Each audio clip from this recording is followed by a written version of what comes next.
रामायणातल्या अनेक पात्रांची मंदिरं आपण पाहतो, पण आपल्या राज्यात एक असं दुर्मिळ मंदिर आहे जे पाहून तुम्हाला नक्कीच आश्चर्य वाटेल। तुम्ही पाहताय वंडर ऑफ महाराष्ट्रचा 32वा भाग आणि आज मी बोलतोय नाशिक जिल्ह्यातल्या टाकेद इथल्या जटायू मंदिराबद्दल। टाकेद हे ठिकाण नाशिक पासून सुमारे 48 किलोमीटर अंतरावर इगतपुरी घोटी रस्त्यावर आहे। या ठिकाणचं जटायू मंदिर आणि त्याची मोठी मूर्ती इथल्या भाविकांचं आकर्षण असतं। इथे सांगितल्या जाणाऱ्या आख्यायिकेनुसार सीतेचं अपहरण करून रावण तिला घेऊन जात असताना जटायूने रावणाला विरोध केला।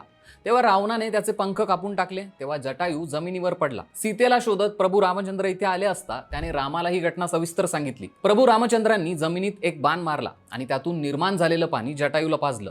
ते पिल्यावर जटायूने आपले प्राण रामाच्या मांडीवरच सोडले आणि ही घटना घडली ती जागा हीच आहे असं मानलं जातं। इथलं पाण्याचं कुंड म्हणजे तेच रामाने बाण मारून काढलेलं पाणी असं मानलं जातं। तेव्हापासून या कुंडाला कायमच पाणी आहे असं म्हणतात। या कुंडाला सर्वकुंड असंही म्हटलं जातं।